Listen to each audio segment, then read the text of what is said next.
ओम अज्ञानतिमिरन्धस्य ज्ञानाञ्जनशलाकया चक्षुरुन्मिलितं येन तस्मै श्रीगुरवे नमः। नमः ओं विष्णुपादाय कृष्णप्रेष्ठाय भूतले श्रीमते भक्तिवेदांत स्वामिनेति नामिने। नमस्ते सारस्वती देवे गौरवाणी प्रचारिणे निर्विशेष शून्यवादी पाश्चात्य देशतारिणे। वाञ्छाकल्पतरुभ्यश्च कृपा सिन्धुभ्येव च पतितानां पावनेभ्यो वैष्णवेभ्यो नमो नमः। जय श्री कृष्ण चैतन्य प्रभु नित्यानंद श्री अद्वैत गदाधर शिवासादि श्री गौर भक्तवृंद। हरे कृष्ण कृष्ण कृष्ण हरे हरे, हरे राम राम राम हरे हरे।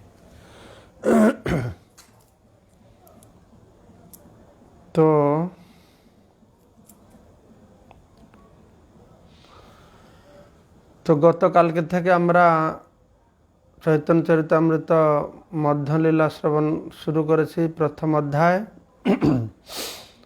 তো এই অধ্যায়তে কৃষ্ণদাস কবিরাজ গোস্বামী চৈতন্য মহাপুরুষ শেষ লীলার সংক্ষিপ্ত বিবরণী প্রদান করেছেন। এই শেষ লীলা দুই ভাগে বিভক্ত, মধ্য আর অন্ত। তো এখানে সংক্ষিপ্তভাবে কি লীলা বিস্তারিতভাবে বর্ণনা করবেন কৃষ্ণদাস কবিরাজ গোস্বামী পরবর্তী অধ্যায়গুলোতে, তো তার সূচনা দিচ্ছেন। তো গতকালকে আমরা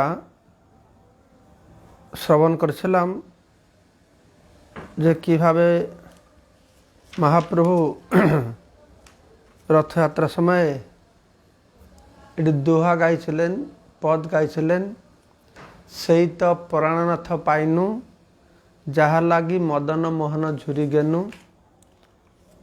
তো এইরকম গাইতে গাইতে দ্বিতীয় প্রহর হয়ে গেছে। কৃষ্ণলয়া ব্রজে যাই এ ভাব অন্তর। তো মহাপ্রভু অন্তরের ভাবটি হচ্ছে কৃষ্ণকে নিয়ে ব্রজে যাবে, মানে রাধা ভাবে বিভাবিত হয়েছেন। তো রাধারানী যে ভাব নিয়ে চিন্তা করেছিল কুরুক্ষেত্র থেকে ব্রজে নিয়ে যাবে। তো মহাপ্রভু সেই রথযাত্রার সময় একটি শ্লোক পাঠ করেছিলেন, সেটি শ্লোকটি কালকে আমরা শুনেছি, তার ব্যাখ্যা আজকে আমরা শ্রবণ করব। তো এই শ্লোকটি কোনোটা শাস্ত্রের শ্লোক নয়, এই শ্লোকটি একটা ছেলেমেয়ের ভালোবাসা নিয়ে বাহিরের জগতের একটি শ্লোক। তো সেটি মহাপ্রভু বলেছিলেন, যহ কৌমারহর স এবাহি বরস্ত এব চৈত্রক্ষেপাস্তে চ উন্মিলিতমালতি সুরভয় প্রৌঢ় কদম্ব নীলা সা চৈবাস্মি তথাপি শ্রুত ব্যাপার লীলা বিধৌ রেবা রধসি বেতসি তরুতলে চেত সমুৎকণ্ঠতে। এই শ্লোকের অনুবাদ শুনুন প্রথমে, তারপর আমি একটি একটি শব্দ দিয়ে আপনাদের বুঝাবো। তো এই শ্লোকটি বলছে,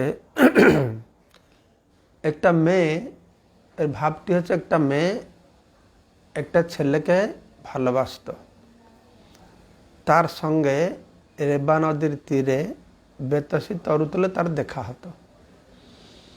তো সেই ছেলেটির সঙ্গে তার বিবাহ হয়েছে। তো বিবাহ হওয়ার পরে সে বলছে, তো আমার মন কিন্তু পড়িয়াছে আমার এই প্রেমাস্পদ ব্যক্তিকে এই রেবা নদীর তীরে বেতসী তরুতলে পাওয়ার জন্য। ঠিক আছে। তো বলা হচ্ছে এই শ্লোকের অনুবাদে, যিনি কৌমারকালে রেবা নদীর তীরে আমার চিত্ত হরণ করেছিলেন, তিনি এখনই আমার বর হয়েছেন, পতি হয়েছেন।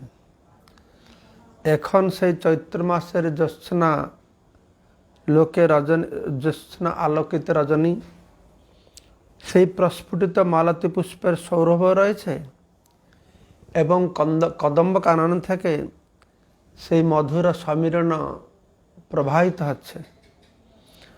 সুরত ব্যাপার লীলা কার্যে আমিও সেই নায়িকা উপস্থিত, তবুও আমার চিত্ত এই অবস্থায় সন্তুষ্ট না হয় রেবা নদীর তীরে বেতসী তরুতলে তরুতলের জন্য নিতান্ত উৎকণ্ঠিত হচ্ছে।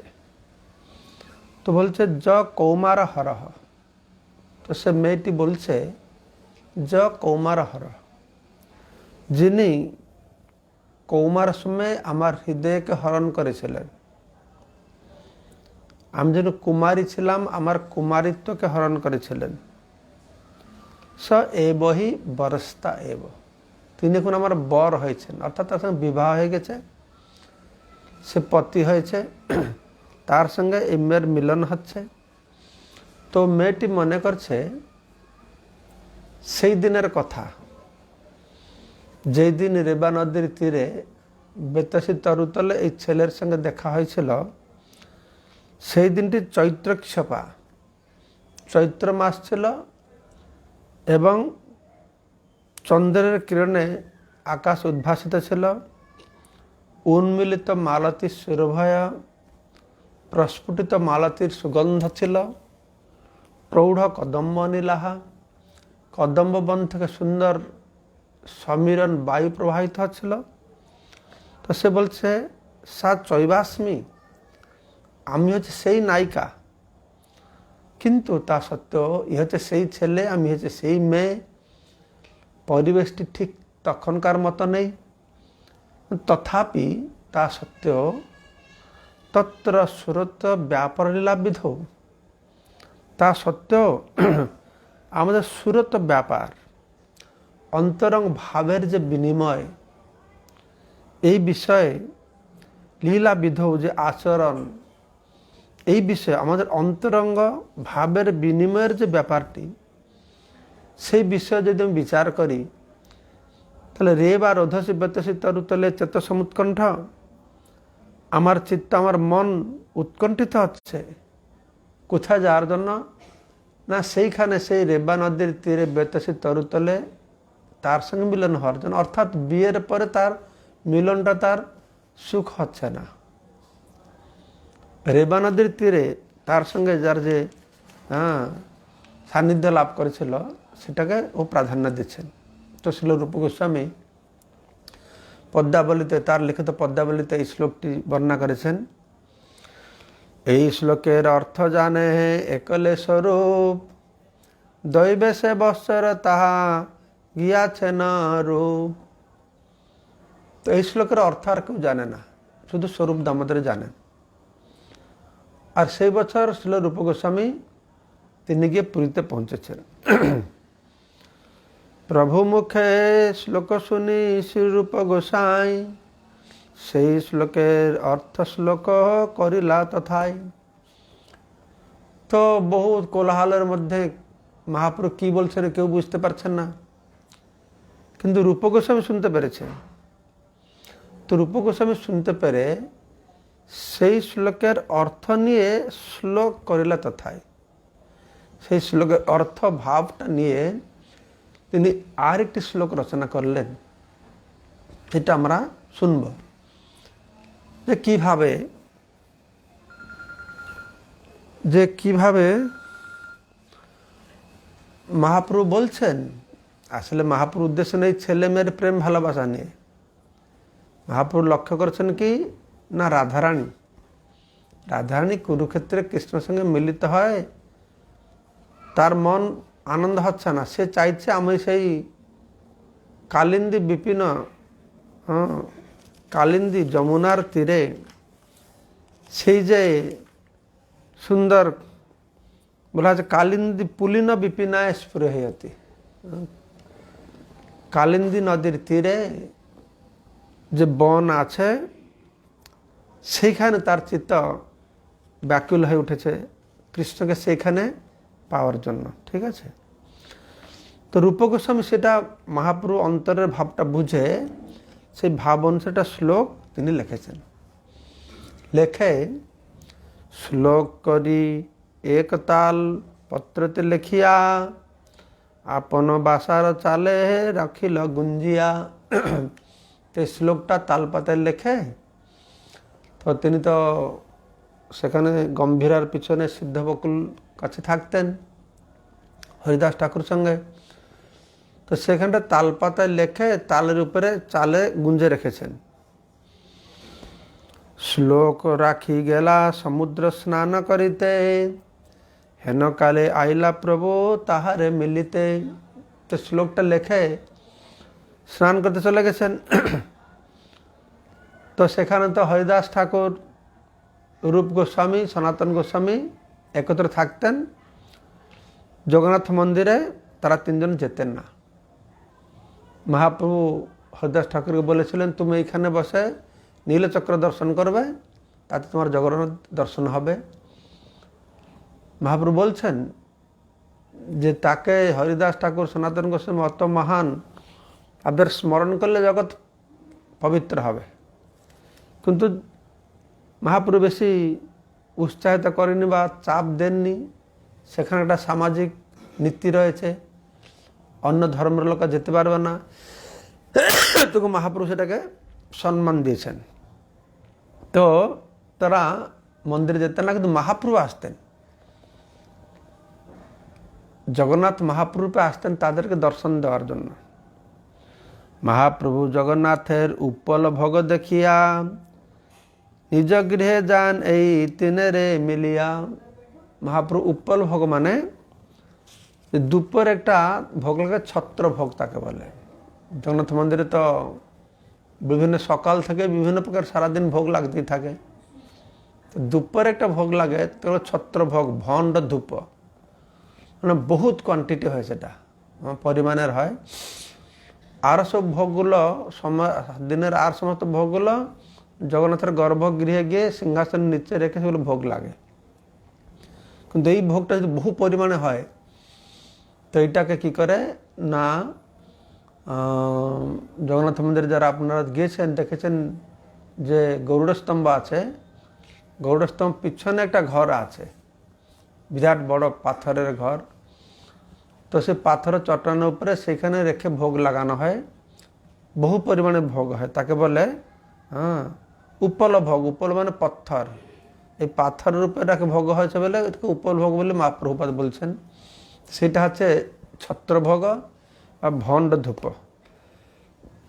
তো সেটা দেখে মহাপ্রভু আসেন হরিদাস ভজন কুটিরে। সেখানে এই তিনজনের মধ্যে যে যখন থাকে তার সঙ্গে তিনি দেখা করেন। তো একদিন হঠাৎ মহাপ্রভু এসেছেন। দৈবে আসি প্রভু যাবে ঊর্ধ্বতে চাহিলা, চালে গঞ্জা তালপত্রে সেই শ্লোক পাইলা। তো মহাপ্রভু একদিন এসে দেখছেন কেউ নেই সেখানে, স্নান করতে হয়তো গেছে। তো মহাপ্রভু বারান্দায় পাইচারি করেছিলেন। তো হঠাৎ দেখছেন চালে একটা গুঞ্জা আছে, একটা তালপাতা। তাই খুলে দেখছেন তার শ্লোক লেখা আছে। আর সেই শ্লোক পড়ে মহাপ্রভু একদম আবিষ্ট হয়ে গেছেন। শ্লোক পড়ি আছে প্রভু আবিষ্ট হইয়া। সেই শ্লোক যে রূপ গোস্বামী লেখে তাহলে গুঞ্জে রেখেছিলেন, সেটাকে পড়ে মহাপ্রভু খুব ভাবাবিষ্ট হয়ে বসে আছেন। এই সময়ে রূপ গোস্বামী আসি পড়ে দণ্ডবত হইয়া। তো ছিল রূপ গোস্বামী এসে তিনি দণ্ডবত করেছেন মহাপ্রভুর কাছে। মহাপ্রভু রূপ গোস্বামীকে দেখে উঠি মহাপ্রভু তার চাপড় মারিয়া, উঠে মারুতার থাপড় লাগিয়েছেন। এটা ক্রোধের থাপড় নয়, এটা ভালোবাসার থাপড়, প্রেম স্নেহের থাপড় লাগিয়েছেন। তাকে একটু থাপড় দিয়ে কহিতে লাগলা কিছু কোলেতে করিয়া। তো কোলে বসে রূপ গোস্বামী বলছেন, মোর শ্লোকের অভিপ্রায় না জানে কোন জন, মোর মনের কথা তুমি জানিলে কেমন। তো মহাপ্রভু বলছেন, আমি যে শ্লোকটা বললাম, য কৌমার হরস এবাই বস্তায় বস, তো আমার এই শ্লোকের অভিপ্রায়টা কি তো কেউ জানে না। তো তুমি কি করে বুঝতে পারলে এই শ্লোকের অভিপ্রায়টা কি? আর সেই শ্লোকের ভাবকে নিয়ে তুমি এই শ্লোকটি রচনা করেছ। এত বলি তারে বহু প্রসাদ করিয়া, স্বরূপ গোসাঁরে শ্লোক দেখাইল লইয়া। খুব প্রসন্ন হয়েছেন শিল রূপ গোস্বামীর প্রতি। আর স্বরূপ দামোদরকে সেই শ্লোকটা দেখিয়েছেন। তো তাকে জিজ্ঞাসা করছেন, খুব বিস্মিত হয়, স্বরূপ দামোদরকে শ্লোকটা দেখাচ্ছেন আর বলছেন যে রূপ আমার মনের ভাব কী করে জানতে পারল? তো এটা আমার মনের ভাব কী করে বুঝতে পারল? তো এই প্রসঙ্গে শিল প্রভুপাদ লিখছেন যে আমারও এরকম সৌভাগ্য হয়েছিল। আমার গুরু মহারাজের আবির্ভাব তিথি ছিল, ভক্তি সিদ্ধান্ত আবির্ভাব তিথিতে আমি একটা শ্রদ্ধার্ঘ লিখেছিলাম। আর সেটা পড়ে আমার গুরু মহারাজ অন্য ভক্তকে বলেছিলেন যে আমি কীভাবে তার মনের কথা বুঝতে পারলাম, সে শ্রদ্ধার্ঘ্যটা লিখেছি। প্রভুপাদ বলছেন তাৎপর্যতে। তখন মহাপ্রভু জিজ্ঞাসা করছেন, স্বরূপ আমার মনের কথা কীভাবে জানতে পারল? স্বরূপ কহে, যাতে জানিল তোমার মন, তাতে জানি হয় তার কৃপা, তোমার কৃপার ভাজন।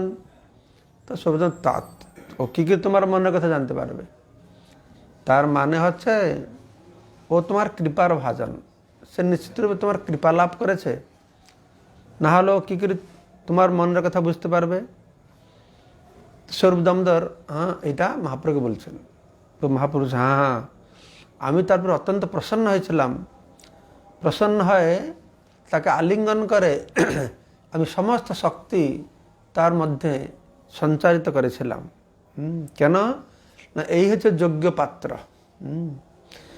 এই হয় গূঢ় রস বিবেচনা, এই গূঢ় প্রেম রস বিচার করার যোগ্য পাত্র। তুমিও কহিও তারে গূঢ় রস আখ্যান।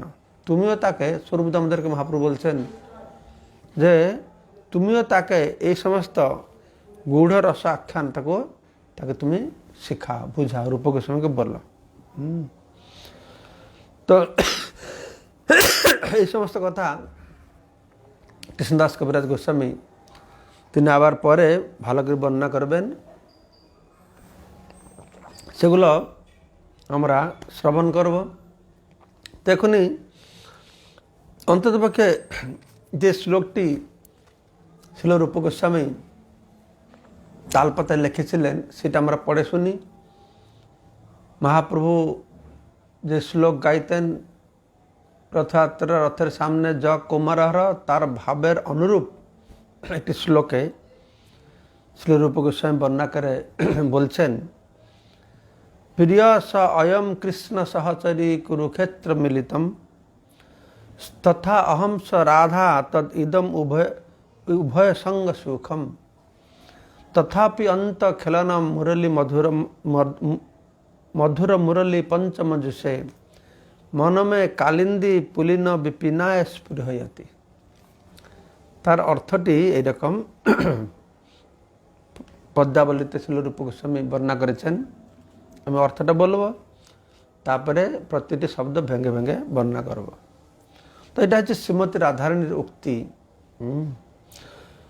তো রাধারানীর উক্তি রূপ গোস্বামী বর্ণনা করছেন, হে সহচরী, আমার এই অতি প্রিয় শ্রীকৃষ্ণের সঙ্গে এই কুরুক্ষেত্রে আমার মিলন হয়েছে।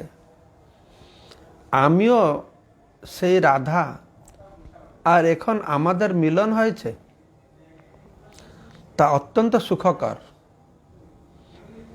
কিন্তু তবুও কৃষ্ণের মুরলীর পঞ্চম সুরে আনন্দ প্লাবিত যমুনার তীরের বনের জন্য আমার চিত্ত আকুল হয়ে উঠেছে। তো রাধারানীর ভাব নিয়ে রূপ গোস্বামী এই শ্লোকে বর্ণনা করছেন। রাধারানী বলছেন, প্রিয় স অয়ম কৃষ্ণ সহচরী, হে সহচরী বৃন্দ, হে সহচরী বৃন্দ, প্রিয় স অয়ম কৃষ্ণ, এই কৃষ্ণ আমার অত্যন্ত প্রিয়। কুরুক্ষেত্র মিলিত, বহুদিন পরে রাধারানীর সঙ্গে কৃষ্ণের মিলন হয়েছে কুরুক্ষেত্রে। বৃন্দাবন ছেড়ে তিনি মথুরা চলে গেছেন, মথুরা থেকে দ্বারকা চলে গেছেন, বহু বছর অতিবাহিত হয়ে গেছে। তো সে কথা বলছেন, সেই কৃষ্ণ যে আমার অত্যন্ত প্রিয়, এই কুরুক্ষেত্রে তার মিলন হয়েছে। আমি তথা অহংস রাধা, আমিও সেই রাধা, ইয়ে সেই কৃষ্ণ যে আমার অত্যন্ত প্রিয়, এবং তদ ইদম উভয় সঙ্গ সুখম, তার সান্নিধ্য পেয়ে সঙ্গ পেয়ে আমার সুখ হচ্ছে, আমাকে ভালো লাগছে, অতদিন পরে তার দেখা হলো, কিন্তু তথাপি অন্ত খেলন মধুর মুরলী পঞ্চমজুষে, তা হলেও অত্যন্ত সুখকর, কিন্তু তবুও সে কৃষ্ণের মুরলীর পঞ্চম সুরে আনন্দে প্লাবিত যে যমুনার তীর, তার যে যমুনার তীরে যে বন, সেই জন্য আমার চিত্ত আকুল হয়ে উঠেছে। তো মহাপ্রভু যে গানে বলছিলেন, এই মেয়েটা বলছে আমি তোমার সঙ্গে মিলন হয়েছে, সেই সুন্দর জ্যোৎস্না বিধৌত রজনী হয়েছে, প্রস্ফুটিত মালাতির সুগন্ধ আসছে, কদম্ব বন থেকে সমীরণ বইছে, কিন্তু আমার মন পড়িয়াছে রেবা রধসী বেতসী তরুতলে, রেবা নদীর তীরে। তো রাধারানী বলছেন আমার মন স্পৃহয়তি মনমে কালিন্দী পুলিন বিপিনায় স্পৃহয়তি, অর্থাৎ এই কুরুক্ষেত্রে তোমাকে দেখে আমি আনন্দ পেল, আমার মন ততটা আনন্দ পাচ্ছে না, কারণ আমার মন পড়িয়াছে ওখানে। অর্থাৎ আমি তোমাকে ওই বৃন্দাবনে যদি পাই, যমুনার তীরের বনে আমি যদি তোমাকে পাই, সে কথা রাধারানী ব্যক্ত করছেন, রূপগোস্বামী এটাকে বর্ণনা করছেন। মহাপ্রভুর যে শ্লোকটি বলছিলেন তার অনুরূপ ভাব দিয়ে রাধারানী কথা বর্ণনা করছেন। তো এই শ্লোকের সংক্ষেপার্থ শুন ভক্তগণ, জগন্নাথ দেখি যাইছে প্রভুর ভাবন। তার সংক্ষেপ অর্থ বলা হচ্ছে, পরে আমার মনে হয় পরে আমরা আরও বিশদ ব্যাখ্যা শ্রবণ করব। তো জগন্নাথকে দেখে মহাপ্রভু যে ভাবটি হয়েছিল, শ্রীরাধিকা কুরুক্ষেত্রে কৃষ্ণের দর্শন যদ্যপি পায় না তবু ভাবে না এইছন। তো রাধারানী কুরুক্ষেত্রে কৃষ্ণকে দেখেছেন, কৃষ্ণকে প্রাপ্ত হয়েছেন, লাভ করেছেন, তার কি ভাবনা, তার কি তিনি কি অনুভব করছেন। তাই আমি বলেছিলাম মহাপ্রভু জগন্নাথকে শ্যাম সুন্দর দেখেন, জগন্নাথের বাঁশি নেই, পাশে সুভদ্রা আছে, বৃন্দাবন তো সুভদ্রা ছিল না, তো সুভদ্রাকে দেখে তার মনে হয়েছে আমি কুরুক্ষেত্রে আসলাম। তখন সে রাধাভাবে বিভাবিত হয়ে মহাপ্রভু শ্রীরাধিকা কুরুক্ষেত্রে কৃষ্ণের দর্শন যদ্যপি পায় না তবু ভাবেন এইছেন। তো রাধারানী কিভাবে মনে করছেন সেভাবে মহাপ্রভু মনে করেছিলেন। তো কুরুক্ষেত্রে শ্রীকৃষ্ণকে লাভ করে রাধারানী ভাবটি কিরকম ছিল, রাজবেশ হাতি ঘোড়া মনুষ্য গহন, কাহা গোপ বেশ কাহা নির্জন বৃন্দাবন। কৃষ্ণ তো ছোটবেলায় সে বৃন্দাবনে গোয়াল বালকদের সঙ্গে ঘুরতেন, খুব সহজ সরল জীবনযাপন করতেন, গোপীদের সঙ্গে লীলাবিলাস করতেন। এগুলো সেই কৃষ্ণ দ্বারকাধীশ হয়ে গেছেন, দ্বারকার অধিপতি হয়ে গেছেন, রাজা হয়ে গেছেন, রাজবেশ পোশাক কিনছেন, তার সঙ্গে সঙ্গে কত মন্ত্রী সেনাপতি, হাতি ঘোড়া, সব সম্পূর্ণ দুটো এক্সট্রিম। এদিকে বৃন্দাবন একদিকে পরিবেশ, সেখানকার ভাব, আর দ্বারকার পরিবেশ আর ভাব সম্পূর্ণ উল্টো। তো সেইটার তুলনা করে রাধারানী বলছেন যে তোমার এই রাজবেশ হাতি ঘোড়া মনুষ্য গহন, কাহা গোপবেশ কাহা নির্জন বৃন্দাবন। তোমার সেই গোপবেশ কোথায়, তুমি রাজাবেশ পড়িয়াছ। এর আর সুন্দর আরো পূর্ণাঙ্গ বর্ণনা পরবর্তী সময়ে আমরা শ্রবণ করব। রাজবেশ মানে রাজবেশ, কাহা গোপবেশ, তোমার সে গোপবেশ কোথায়। আর এখানে কি হাতি ঘোড়া মনুষ্য গহন, আর সেখানে কি কাহা নির্জন বৃন্দাবন। তো যেখানে রাধারানীর মন পড়িয়াছে সেই নির্জন বৃন্দাবন কালিন্দী পুলিন বিপিনায় স্পৃহয়তি, তো সেখানে দেখেও তার মনে সন্তুষ্ট হচ্ছে না। সেই ভাব, সেই কৃষ্ণ, সেই বৃন্দাবন, যবে পাই তবে হয় বাঞ্ছিত পূরণ। তো আমার বাসনা পূর্ণ হবে যদি আমি বৃন্দাবনে তোমাকে যেই ভাবে পেয়েছিলাম, সেখানে তুমি যেই কৃষ্ণ, সেই বৃন্দাবন, সেইভাবে পারলে বাঞ্ছিত পূর্ণ হবে। রাধারানী বলছেন যে অন্যের হৃদয় মন, আমার মন বৃন্দাবন, মনে বনে একই করি মানি, তাহা তোমার পদোদয়, যদি করহা উদয়, তবে তোমার পূর্ণ কৃপা মানি। অন্য লোকের হৃদয়ের মন একই, কিন্তু আমার মনটা হচ্ছে বৃন্দাবন। এই বৃন্দাবনে যদি তুমি তোমার চরণকমল স্থাপন করো, বৃন্দাবনে, আমার মনে তো আমি ধ্যান করি আলাদা ব্যাপার, কিন্তু তাতে আমার সন্তুষ্ট হয় না। আমি তোমাকে বৃন্দাবনে দেখতে চাই, তাহা তোমার পদোদয়, যদি করহা উদয়, তবে তোমার পূর্ণ কৃপা মানি। তাহলে তোমার পূর্ণ কৃপা আমি মনে করব। তো এই সম্পর্কে একটি সুন্দর শ্লোক ভাগবত থেকে, শ্রীমদ্ ভাগবতম দশম স্কন্ধ থেকে উদ্ধৃত করে এখানে কৃষ্ণদাস কবিরাজ গোস্বামী বর্ণনা করেছেন। আহুশ্চতে নলীলাভ পদারবিন্দম, যোগেশ্বরের হৃদি বিচিন্তম অগাধ বোধৈ, সংসার কূপপতিত উত্তরণম অবলম্বম, গেহ জুসামপি মনসি উদয়াত সদানহ। তো এই শ্লোকের অর্থ আমি অনুবাদটা পড়ছি, তারপরে প্রতি শব্দ অনুসারে ব্যাখ্যা করব। গোপিকারা বললেন, হে কমলনাভ, সংসারকূপে পতিত মানুষদের উদ্ধারের একমাত্র অবলম্বন স্বরূপ তোমার শ্রী পাদপদ্ম, যা আমি অসীম জ্ঞান সম্পন্ন অসীম জ্ঞান সম্পন্ন মহান যোগীরা সর্বদাই তাদের হৃদয়ে ধ্যান করেন, তা গৃহসভায় রত আমাদের মনে উদিত হোক। তো এই শ্লোকে বলা হচ্ছে আহুশ্চ তে নলিনাভ। আহুশ্চ মানে এই গোপীরা, আহু মানে তারা বললেন যে তে নলিনাভ পদারবিন্দম, হে নলিনাভ, হে পদ্মনাভ, তে পদারবিন্দম, তোমার চরণ কমল। তো এখানে গোপীরা ভগবানের চরণ কমলের শ্রেষ্ঠতা বর্ণনা করছেন। তোমার চরণকমল অত শ্রেষ্ঠ, অত মহান, সেই চরণকমল যেন আমাদের হৃদয়ে প্রকাশিত হোক, উদ্দিত হোক, এটা হচ্ছে কথা। তো এই চরণকমলের কি কাজ না, দুটো কাজ দেখিয়েছেন।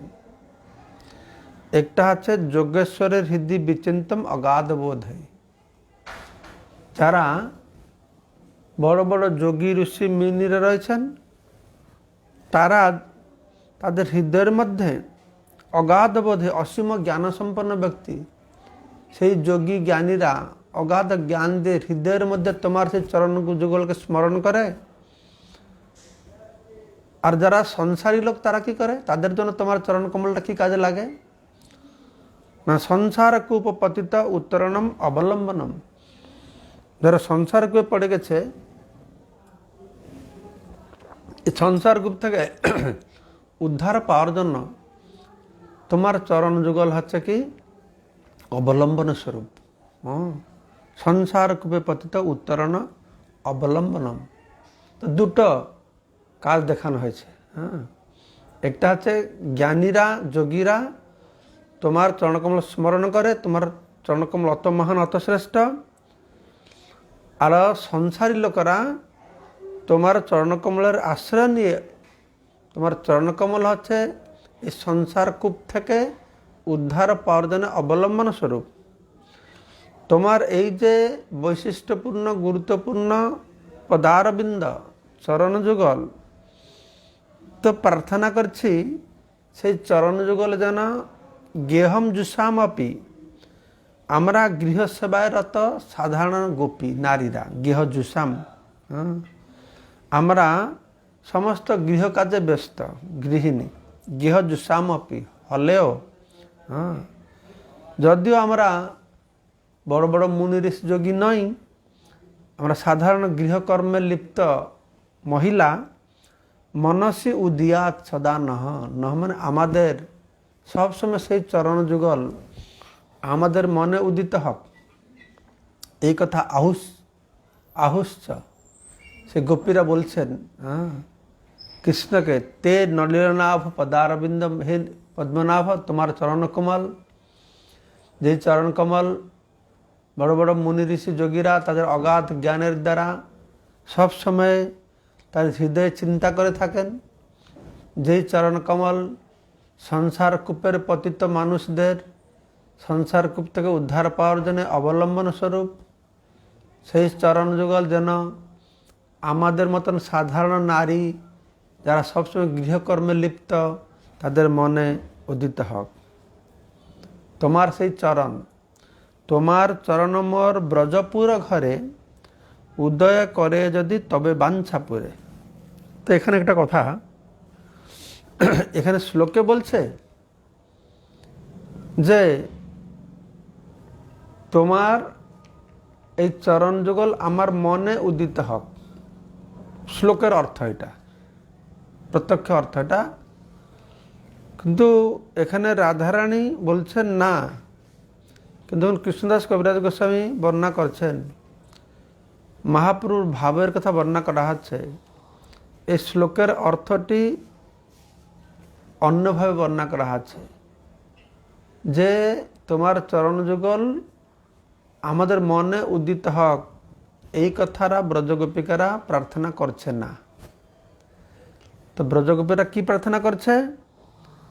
তারা চাইছে যে তোমার চরণ মোর ব্রজপুর ঘরে, মোর মনে নয়, মোর ব্রজপুর ঘরে উদয় করে যদি তবে বাঞ্ছাপুরে, সেইখানে যদি উদয় করাও তাহলে আমার বাসনা পূর্ণ হবে। ভাগবতের শ্লোক গূঢ়ার্থ বিশদ করিয়া রূপ গোসাই শ্লোক কইল লোক বুঝাইয়া।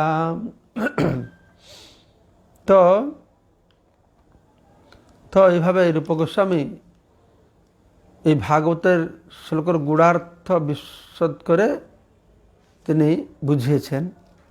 তিনি শ্লোক বর্ণনা করেছেন, ললিত মাধব নাটকে সেটি বর্ণনা করা হয়েছে। যাতে লীলারস পরিমল উদ্গারি বন্যা পরিত ধন্যা খৌনি বিলসতি বৃতা মাথুরী মাধুরীভি তত্রাস্মাৎ সটুল পশুভীর ভাব মুগ্ধান্তরাভি সন্নিত্য তত্ত্বং কলয় বদন উল্লাসী বেণু বিহারম। তার অর্থ হচ্ছে, গোপিকারা বললেন, হে কৃষ্ণ, মথুরা মণ্ডলের মাধুরী দ্বারা পরিবৃত ধন্য বৃন্দাবন ভূমির বনসমূহ তোমার লীলা রসের সৌরভ দ্বারা আবৃত হয়ে রয়েছে। সেই অনুকূল পরিবেশের ভাব দ্বারা বিমুগ্ধ চিত্ত আমাদের সঙ্গে মিলিত হয় বংশীবদন তুমি সে লীলা বিলাস করো। তো গোপিকাদের মন হচ্ছে তুমি বৃন্দাবনে আসো, আমাদের মনে উদয় নয়। তো এটা আমরা আগামীকালকে আরও পুঙ্খানুপুঙ্খে বর্ণনা যে অধ্যায়তে রয়েছে সেই অধ্যায়তে আমরা শ্রবণ করব। এই মত মহাপ্রভু দেখি জগন্নাথে সুভদ্রা সহিত দেখে বংশী নাহি হাতে ত্রিভঙ্গ সুন্দর ব্রজে ব্রজেন্দ্র নন্দন কাহা পাব এই বাঞ্ছা বড়ে অনুক্ষণ রাধিকা উন্মাদ যেইছে উদ্ধব দর্শনে উদ্ঘূর্ণা প্রলাপ তেইছে প্রভুর রাত্রি দিনে। তো এইভাবে মহাপ্রভু গম্ভীরার মধ্যে তার শেষ 12 বছর তিনি অতিবাহিত করেছিলেন। রাধিকা উন্মাদ যেরকম উদ্ধব দর্শনে, এই ভৌতিক উন্মাদ নয়, উদ্ঘূর্ণা প্রলাপ কিছু বর্ণনা করা হয়েছে, আমি তার মধ্যে এখন প্রবেশ করছি না। তো মহাপ্রভু এই যে বিরহ ভাব, কাহা যাব কাহা পাব মুরলী বদন, তো আরও তীব্র হয়ে উঠেছে। তো পুরীতে অবস্থানের তার শেষ 12 বছর গম্ভীরাতে তিনি অতিবাহিত করেছে। তো আজকে আমি এইখানে কথা বিশ্রাম দিচ্ছি। তো আগামীকালকে আমরা এই যে কথাটা প্রসঙ্গ আলোচনা হলো, এই প্রসঙ্গের একটু শ্রবণ করব। হরে কৃষ্ণ, ধন্যবাদ। হরে কৃষ্ণ কৃষ্ণ কৃষ্ণ হরে হরে, হরে রাম রাম রাম হরে হরে।